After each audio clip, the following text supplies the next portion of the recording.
പ്രേം, ഈ അമേരിക്കയിലെ അടച്ചുപൂട്ടൽ സമരം ഭാഗികമായി കഴിഞ്ഞു എന്ന് പറയുന്നു. ഏതായാലും അവർ ഡെമോക്രാറ്റുകൾ ആവശ്യപ്പെട്ടതുപോലെ ഒന്നും നടന്നിട്ടില്ല. റിപ്പബ്ലിക്കിൻ്റെ പിടിച്ചുപടിയാൽ, അതായത് ഇപ്പോഴത്തെ ഭരണപക്ഷം ഡൊണാൾഡ് ട്രംപ് പറഞ്ഞ പോലെ തന്നെയാണ് കാര്യങ്ങൾ പോയിരിക്കുന്നത് എന്നും പറയുന്നുണ്ട്. അത് എന്താണ് ഇപ്പോൾ സംഭവിച്ചിരിക്കുന്നത്? ആ അടച്ചുപൂട്ടൽ സമരം അവസാനിച്ചോ? ഒന്ന് പറയാമോ? ഈ അടച്ചുപൂട്ടൽ ആ ഒരു പ്രശ്നം കൊണ്ട് ട്രംപിന് വലിയൊരു നാണക്കേടും വലിയൊരു അഭിമാനക്ഷതമൊക്കെ ഉണ്ടായി എന്നുള്ളത് വാസ്തവം തന്നെയാണ്. പക്ഷേ ആത്യന്തികമായി ഇതിലെ രാഷ്ട്രീയ വിജയം ട്രംപിനും ഭരണപക്ഷമായ റിപ്പബ്ലിക്കൻസിനുമാണെന്ന് നിസ്സംശയം പറയേണ്ടി വരും. കാരണം അവര് ഡെമോക്രാറ്റ്സുമായിട്ട് ഒരു തരത്തിലുള്ള ഒത്തുതീർപ്പിനും തയ്യാറല്ല എന്ന് നേരത്തെ തന്നെ നിലപാടെടുത്തിരുന്നു. ആ കൂട്ടത്തിൽ തന്നെ അവരൊരു കാര്യം പറഞ്ഞിരുന്നു: ഈ ജനരോഷം ഭയന്ന് ഈ പ്രതിപക്ഷം അവസാനം നിക്കക്കള്ളി ഇല്ലാതെ ഒത്തുതീർപ്പിന് വരേണ്ടി വരും എന്ന് റിപ്പബ്ലിക്കൻസ് നേരത്തെ തന്നെ പറഞ്ഞതാണ്.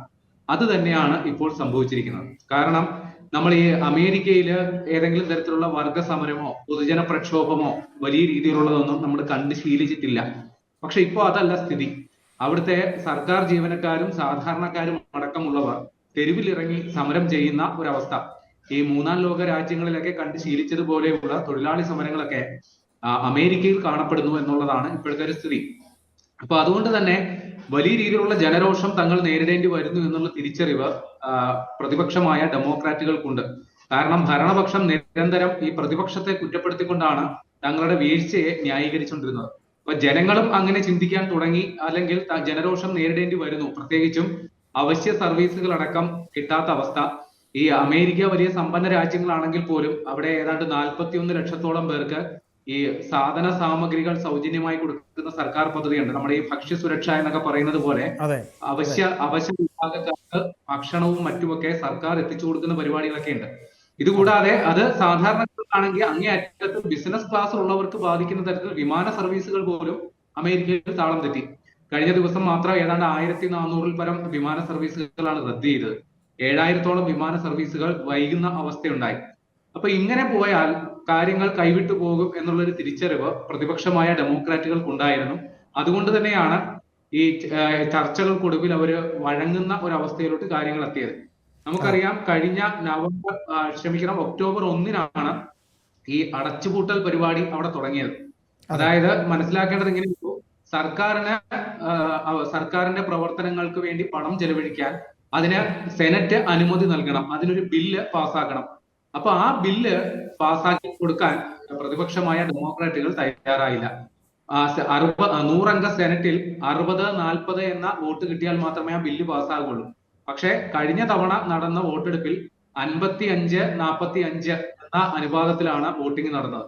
അതിനുശേഷം തുടർച്ചയായ 14 തവണ ഈ ബില്ല് പാസ്സാക്കാൻ വേണ്ടി വോട്ടിംഗ് നടന്നു. അപ്പോഴൊന്നും പ്രതിപക്ഷം വഴങ്ങിയില്ല.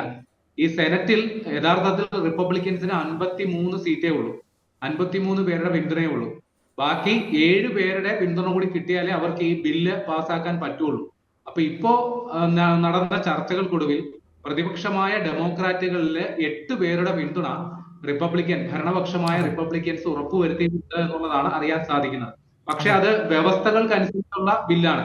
കാരണം ഈ പ്രതിപക്ഷമായ ഡെമോക്രാറ്റുകൾ ആവശ്യപ്പെട്ട ഒരു കാര്യമുണ്ട്. അതായത് അഫോർഡബിൾ കെയർ ആക്ട് എന്ന് പറയുന്ന ഒരു സംഗതിയുണ്ട്.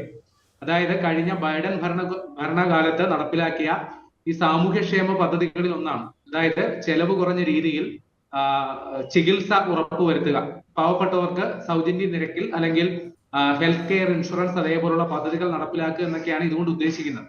പക്ഷെ ട്രംപ് ഭരണകൂടം വന്നതോടുകൂടി ഇത് ഒരു അമിത ചെലവാണെന്ന് കണ്ടുകൊണ്ട് ഈ പദ്ധതി മരവിപ്പിച്ച അവസ്ഥയിലായിരുന്നു.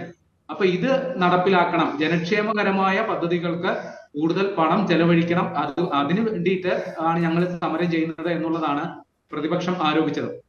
അപ്പൊ ഇങ്ങനെ അനാവശ്യമായിട്ടുള്ള പല കാര്യങ്ങൾക്കും ഭരണപക്ഷം പണം ചെലവഴിക്കുന്നു.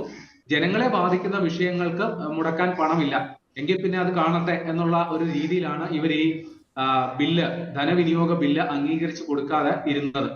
ഇപ്പോ ഇവർ തമ്മിലുള്ള ഒത്തുതീർപ്പ് ധാരണ അനുസരിച്ച് ഈ അഫോർഡബിൾ കെയർ ആക്ട് സംബന്ധിച്ച് സെനറ്റിൽ അടുത്ത മാസം, അതായത് ഡിസംബറിൽ വോട്ടിംഗ് നടത്താം. അതായത് നമ്മുടെയൊക്കെ ഈ നിയമസഭയിലൊക്കെ അടിയന്തര പ്രമേയത്തിന് അനുമതി കൊടുക്കുക എന്നൊക്കെ പറയുമല്ലോ, ചർച്ച ചെയ്യാം എന്നുള്ള പോലെ ഇവിടെയും അത് ചർച്ച ചെയ്ത് ആ ബില്ല് വോട്ടിനിടാം എന്നുള്ളതാണ് ഇപ്പോ പ്രതിപക്ഷത്തിന് ഇവർ കൊടുത്തിരിക്കുന്ന ഭരണപക്ഷം കൊടുത്തിരിക്കുന്ന ഉറപ്പ്.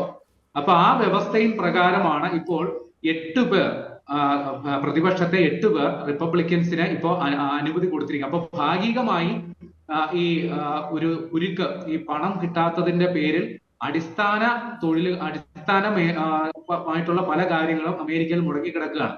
അപ്പോ ആ പ്രശ്നങ്ങളൊക്കെ പരിഹരിക്കാൻ പണം ചിലവഴിക്കാൻ തൽക്കാലം സർക്കാരിനെ അനുവദിക്കാം എന്നുള്ളതാണ് ഇപ്പൊ പ്രതിപക്ഷത്തിന്റെ നിലപാട്. ഇപ്പൊ സ്വാഭാവികമായിട്ടും മനസ്സിലാക്കേണ്ടത് ഈ ധനവിനിയോഗ ബില്ലിനും ഇവർ അനുകൂലമായിട്ട് തന്നെ ഒരു 3 മാസത്തേക്കുള്ളതിന് അനുമതി കൊടുക്കാം. അതായത് കഴിഞ്ഞ മാസത്തെയും, അതായത് ഈ മാസത്തെയും കഴിഞ്ഞ മാസത്തെയും ബില്ല് ഇതുവരെ പാസ്സായിട്ടില്ല.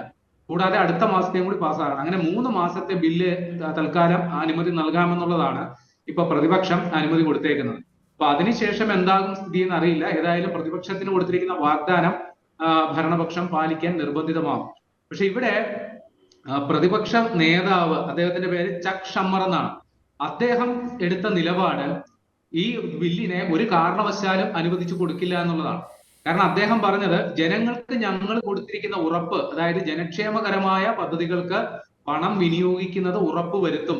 ആ ഉറപ്പ് പാലിക്കപ്പെടാതെ ഈ സമരത്തിൽ നിന്ന് പിൻവാങ്ങുന്നത് ജനങ്ങളോടുള്ള വഞ്ചനയാണ് എന്നാണ് അദ്ദേഹം പറഞ്ഞത്. പക്ഷെ എന്നിരുന്നാലും പ്രതിപക്ഷത്തെ ഒരു കൂട്ടർ ഈ ഭരണപക്ഷത്തെ, അതായത് പറയുന്നത്, അതായത് കടുംപിടുത്തമില്ലാത്ത കുറച്ച് ഉദാരമായ സമീപനം സ്വീകരിക്കുന്ന ചിലരുമായിട്ട് സഭാ നേതാവ്, അതായത് റിപ്പബ്ലിക്കൻ പാർട്ടിയിലെ മുതിർന്ന അംഗം ജോൺ തൂൺ എന്ന് പറയുന്ന ഒരു മുതിർന്ന അംഗം ചർച്ച നടത്തി. അങ്ങനെ ഇവർ കൊടുത്ത ഉറപ്പ് ഏതാണ്ട് 8ഓളം സെനറ്റർമാർ അത് അംഗീകരിച്ചു. അവർ ഭരണപക്ഷത്തിന് അനുകൂലമായിട്ട് വോട്ട് ചെയ്യും, അല്ലെങ്കിൽ അവരുടെ കൂടെ നിൽക്കും എന്നുള്ളതാണ് ഇപ്പോൾ അറിയാൻ സാധിക്കുന്നത്. ഏതായാലും അമേരിക്കൻ പ്രസിഡന്റ് ഡൊണാൾഡ് ട്രംപിന്റെ നിലപാട് ഇക്കാര്യത്തിൽ നിർണായകമാണ്. കാരണം അദ്ദേഹം ഈ സമയം തുടങ്ങിയ സമയം മുതൽ ഒരു തരത്തിലുമുള്ള ഒത്തുതീർപ്പിന് സന്നദ്ധമായിരുന്നില്ല. അദ്ദേഹത്തെ സംബന്ധിച്ച് ഇതൊരു റെക്കോർഡ് കൂടിയാണ്, നാണക്കേടാണെങ്കിലും ഒരു റെക്കോർഡാണ്. കാര്യം ഒന്നാം ട്രംപ് അധികാരത്തിലിരുന്ന സമയത്ത് 35 ദിവസമാണ് അമേരിക്കയിൽ അടച്ചുപൂട്ടൽ ഉണ്ടായത്. ഇതിപ്പോ 40 ദിവസം പിന്നിട്ടു. അപ്പൊ അങ്ങനെ ഒരു നാണക്കേടിന്റെ റെക്കോർഡ് ട്രംപിനുണ്ടെങ്കിലും അദ്ദേഹത്തിന്റെ കടുംപിടുത്തം തന്നെ അവസാനം വിജയിച്ചു എന്ന് നമുക്ക് പറയേണ്ടി വരും. കാര്യം ഈ സംഭവം തുടങ്ങിയ സമയത്ത് ട്രംപ് ഏറ്റെടുത്ത നിലപാട്, ഇതിനെല്ലാം പ്രതിപക്ഷം ജനങ്ങളോടാണ് സമാധാനം പറയേണ്ടത്, ഈ പ്രശ്നമെല്ലാം ഉണ്ടാക്കി വെച്ചത് ജനങ്ങളാണ്, ജനങ്ങൾക്ക് എന്തെങ്കിലും ബുദ്ധിമുട്ടുണ്ടായാൽ അതൊക്കെ പരിഹരിക്കേണ്ട ഉത്തരവാദിത്തം നിലവിൽ ഇപ്പോ പ്രതിപക്ഷത്തിനാണ്, ഞങ്ങളെല്ലാം ചെയ്യാൻ തയ്യാറാണ്, പക്ഷെ പ്രശ്നം ഉണ്ടാക്കിയത് ഇവരാണ് എന്നുള്ളൊരു പ്രചാരണമാണ് അദ്ദേഹത്തിന്റെ ക്യാമ്പ് അഴിച്ചുവിട്ടത്. അത് തന്നെയാണ് ഇപ്പോൾ വാസ്തവത്തിൽ സംഭവിച്ചിരിക്കുന്നത്. ഒടുവിൽ പ്രതിപക്ഷം തന്നെ പത്തി മടക്കി. അതായത് ഈ ഉറപ്പുകൾ സംബന്ധിച്ച് കൃത്യമായ ധാരണകൾ ഇപ്പോഴും പ്രതിപക്ഷ നിരയില് ഇക്കാര്യത്തിൽ ഒരു ഏകരൂപമില്ല, പലരും ഭിന്നാഭിപ്രായം പറയുന്ന അവസ്ഥയിൽ നിൽക്കുന്നു. അപ്പോൾ അവർ ഉന്നയിച്ച വിഷയങ്ങളിൽ ഒരു ഉറപ്പ് മാത്രം കിട്ടി, എന്നാൽ അവർ ഉന്നയിച്ച വിഷയം ഇതുവരെ പാലിക്കപ്പെട്ടിട്ടില്ല. ഒരു ഉറപ്പിന്റെ അടിസ്ഥാനത്തിൽ മാത്രം അവർ ഈ പ്രശ്നത്തിൽ നിന്ന് പിൻവാങ്ങുന്നു. അപ്പോ രാഷ്ട്രീയമായ വിജയം ഇക്കാര്യത്തിൽ ഭരണപക്ഷമായ റിപ്പബ്ലിക്കൻസിന് തന്നെയാണ്, പ്രസിഡന്റിന് ട്രംപിന് തന്നെയാണ് എന്ന് നമുക്ക് അടിവരയിട്ട് പറയേണ്ടി വരും.